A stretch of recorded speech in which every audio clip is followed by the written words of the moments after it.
Vamos a entrar ahora en el impuesto sobre la renta de las personas físicas, el IRPF.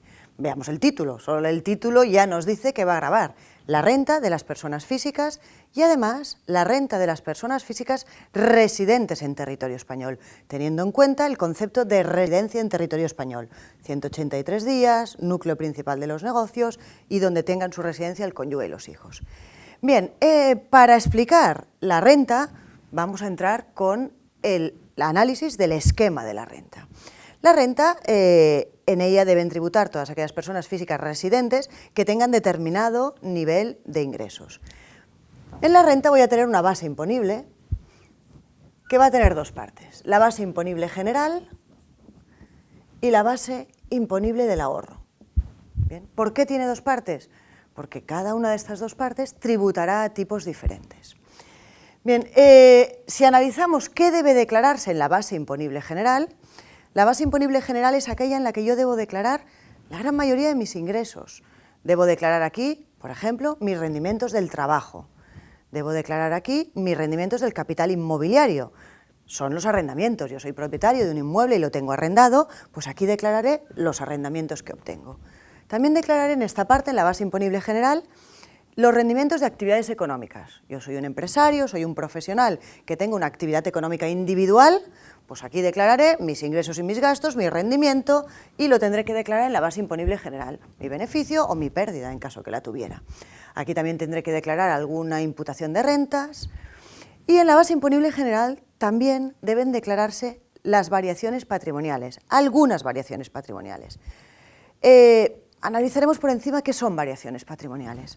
Bien, variaciones patrimoniales, como dice el nombre, es que varía el valor o la composición de mi patrimonio. Una variación patrimonial puede ser de tres tipos. Pueden ser onerosas, lucrativas o incorporación de bienes o derechos a un patrimonio. Vamos a ver estas tres diferencias. Una variación patrimonial onerosa es aquella que tiene contraprestación. Lo normal es que la contraprestación sea dinero. Me vendo una finca a cambio de dinero, me vendo unas acciones a cambio de dinero. Con contraprestación, también sería con contraprestación una permuta. Transmito una finca y a cambio obtenga otra. Eso es una variación patrimonial onerosa. Luego están las lucrativas. Las lucrativas son las variaciones patrimoniales que no tienen contraprestación. Es decir, transmito algo y a cambio no me dan nada. Por ejemplo, una donación. Una donación es una transmisión patrimonial lucrativa. ¿Qué debe tributar dónde? Pues aquí tendré una serie de rendimientos, como hemos dicho, el rendimiento del trabajo, los rendimientos de los alquileres, los rendimientos de actividades económicas, y aquí tendré las variaciones patrimoniales. Pero es que el problema es que en la base del ahorro también voy a tener variaciones patrimoniales. ¿Dónde debo declarar las variaciones patrimoniales? ¿En la base general o en la base del ahorro?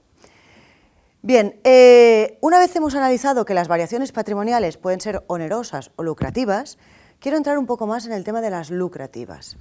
Las lucrativas, acabamos de decir, es que yo realizo una transmisión y a cambio no obtengo nada, por ejemplo, una donación.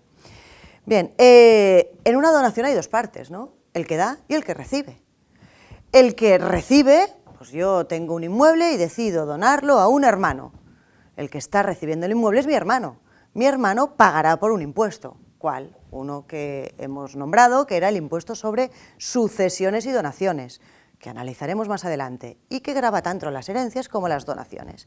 Bien, pues yo le regalo un inmueble a mi hermano tendrá que pagar en donaciones por el valor de ese inmueble.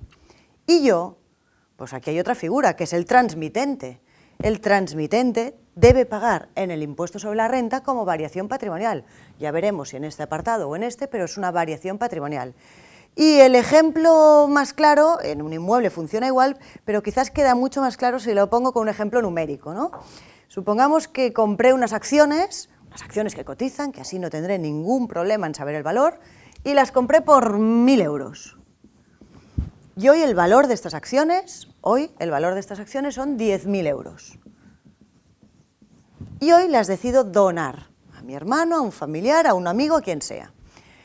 Bien, el que recibe la donación tendrá que pagar el impuesto sobre donaciones por los 10.000 euros, porque está recibiendo un bien que vale 10.000 euros. Y en cambio yo en mi renta he transmitido un bien y eso me ha producido una variación patrimonial. Y hemos dicho que en renta tributan tanto las onerosas como las lucrativas. ¿Ha variado mi patrimonio? Sí, de tener unas acciones no las tengo. ¿Por cuánto deberé tributar en mi declaración de renta? Hombre, pues yo deberé tributar por 9.000 euros, porque yo he transmitido una cosa cuyo valor de transmisión han sido 10.000 y su valor de adquisición han sido 1.000. Yo en mi renta tributaré por 9.000. Ahora veremos si en este lado o en este, pero que nos quede claro que cuando hay una transmisión hay dos sujetos, el que recibe y el que da. El que recibe tributará en donaciones, el que da tributará en renta si es que ha tenido una ganancia patrimonial. Yo he transmitido por un valor superior a mi valor de adquisición. Bien, una vez tenemos claro que en variación patrimonial tanto puede ser las onerosas, las lucrativas o, en tercer lugar, como he dicho antes, la incorporación de bienes o derechos a mi patrimonio. ¿Esto de incorporación de bienes o derechos qué es? Pues cualquier obtención de renta que yo no la pueda clasificar o como trabajo, como inmobiliario, como mobiliario, por ejemplo, un premio, ¿no? Yo voy a un concurso televisivo y me toca un premio, se ha incorporado un bien a mi patrimonio, me ha tocado un premio de 100.000 euros, pues es una incorporación de bienes o derechos y eso no proviene ni de mi trabajo, ni de alquileres, ni de mi actividad económica. Eso también es una variación patrimonial y también debe declararse en la renta.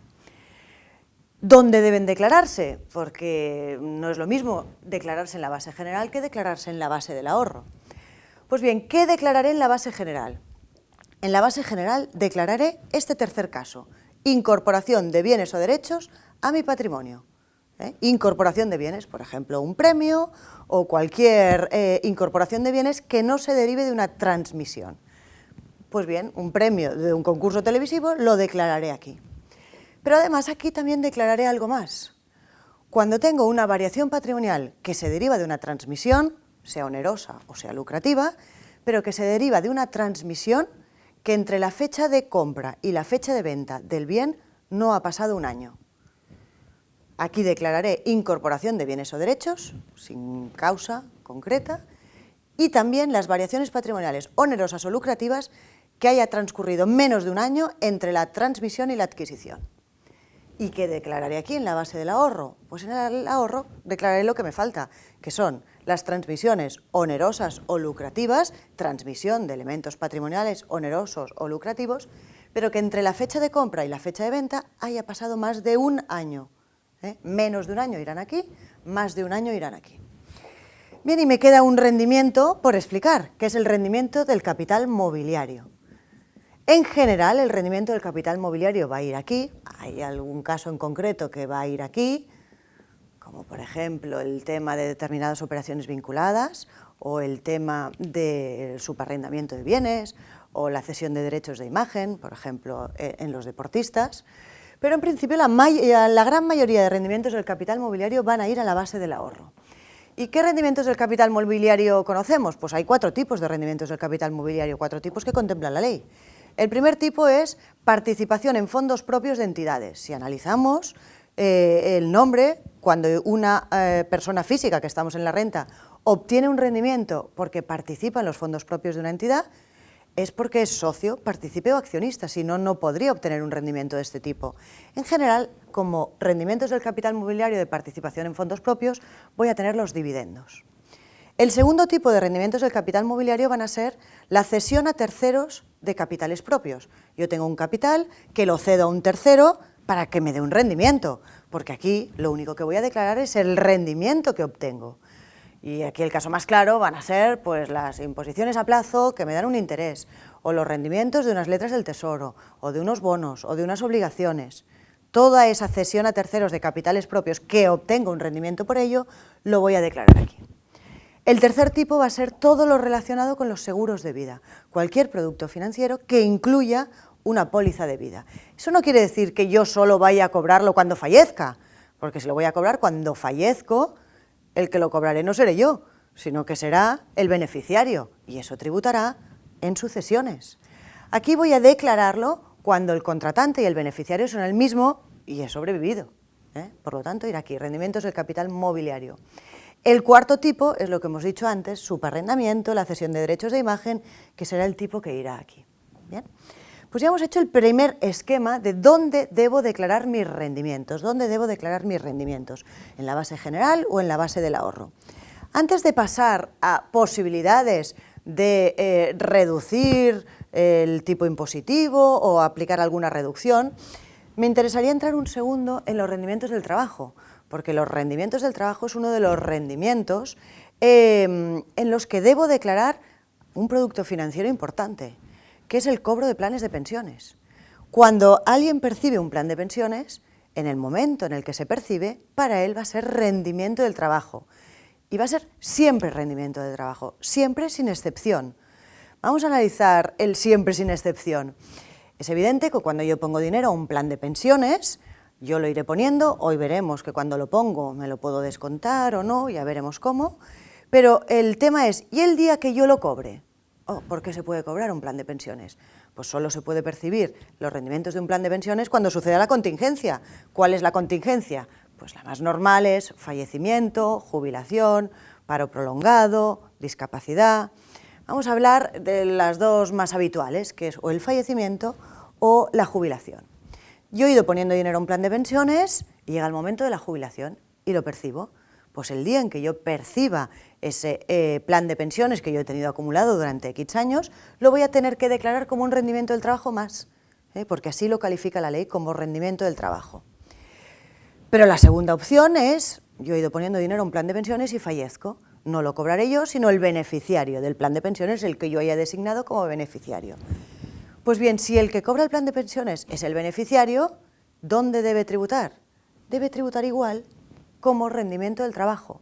O sea, el cobro de cantidades de planes de pensiones siempre, siempre, sin excepción, tributa como rendimiento de trabajo. Quizás en este segundo caso, alguno hubiera pensado, hombre, lo pago yo, pero lo cobra otro, ese otro lo tendrá que declarar en sucesiones. Bien, es una excepción del impuesto sobre sucesiones. Los planes de pensiones siempre tributan como rendimiento del trabajo.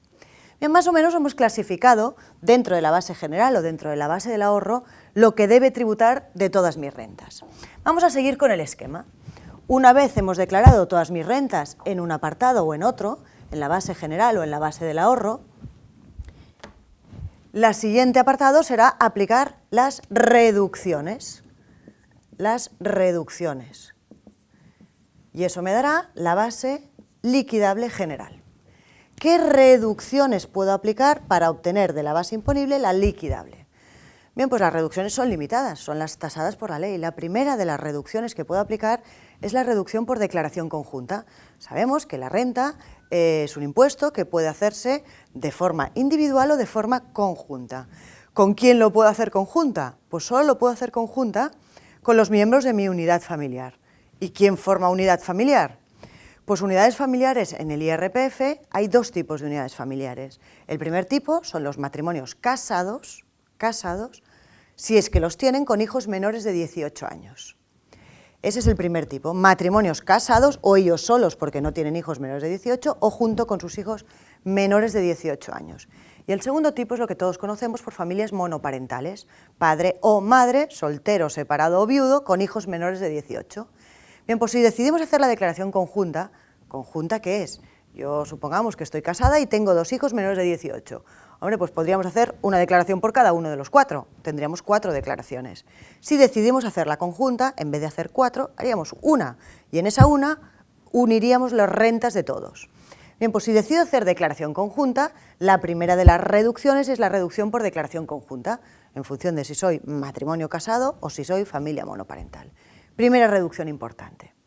Segunda reducción. El segundo grupo de reducciones son los planes de pensiones. Acabamos de ver qué pasa cuando yo cobro un plan de pensiones. Cuando yo lo cobro es un rendimiento del trabajo. Pero ahora estoy en el caso en que lo estoy pagando. Cuando yo estoy invirtiendo en un plan de pensiones, esto a todos nos suena que es reducible. Puedo reducir mi base imponible por mis aportaciones a los planes de pensiones. Bien, ¿y esas aportaciones tienen un límite? ¿Son siempre reducibles? Pues evidentemente tienen un límite y no siempre son reducibles. Las aportaciones a planes de pensiones tienen dos límites, un límite fiscal y un límite financiero. El límite financiero me indica cuánto puedo poner al plan de pensiones. Yo voy a una entidad financiera y cuánto puedo poner al plan de pensiones. Bien, pues el límite financiero me dice que si eres menor de 50 años, lo máximo que puedes poner de plan de pensiones anualmente es 10.000 euros. Bien, pues yo voy a una entidad financiera y pongo 10.000 euros durante el periodo impositivo, el año natural. No puedo poner más si tengo menos de 50 años. Si tengo a partir de 50 años son 12.500. Ese es límite financiero. ¿Puedo poner cuánto? Pero hombre, la gracia de los planes de pensiones no es solo cuánto puedo poner, sino cuánto me puedo reducir. Bien, pues ahora veamos el límite fiscal. El límite fiscal me dice, es reducible como máximo el 30% de la suma de tus rendimientos del trabajo y de actividades económicas, que antes hemos colocado en este cuadro. Pues yo tendré que mirar qué tengo de rendimientos de trabajo, qué tengo de actividades económicas, calculo el 30% y lo comparo con lo que he puesto. Pues la cantidad más pequeña entre los dos es lo que podré reducirme. Entre trabajo y actividades económicas, un máximo de un 30%. Si soy mayor de 50 años, ese 30 se convierte en un 50. Bien, segunda reducción, importantísima, la reducción de planes de pensiones, importantísima. Es un tema, el plan de pensiones, que me sirve muchísimo para planificar impuestos. Yo que intentaré en los planes de pensiones, intentaré que en el momento en el que estoy poniendo el plan de pensiones y por lo tanto reduciéndomelo en mi base imponible, sea un momento en el que mi tipo impositivo sea elevado para poderme reducir una cantidad importante. En el segundo caso es el día en el que yo cobre el plan de pensiones, que lo tendré que declarar como rendimiento del trabajo, intentaré que sea en un momento en el que tenga pocos ingresos y mi tipo impositivo sea más bajo, porque yo al final voy a tener que tributar por todo el rendimiento que obtengo del plan de pensiones, tanto el capital puesto inicial como la rentabilidad que ese capital me ha dado. Bien, entonces en reducciones hemos dicho declaración conjunta, todo el tema de los planes de pensiones. También tendremos como reducción aportaciones a partidos políticos. Si yo hago alguna aportación a un partido político será reducible. Y por último, las pensiones compensatorias. Si yo, a través de una sentencia judicial, he de pagar una pensión compensatoria a mi excónyuge, podré reducírmelo de mi base imponible. Bien, eso me dará la base liquidable. Y en la base del ahorro hay alguna reducción. No, en la base del ahorro no hay ninguna reducción. Si de aquí me sobrara alguna, no todas. Los planes de pensiones nunca pueden descontarse de la base del ahorro, nunca. De aquí me podré descontar únicamente la declaración conjunta, la reducción por declaración conjunta, los partidos políticos, las pensiones compensatorias. Los planes de pensiones solo son reducibles de la base general.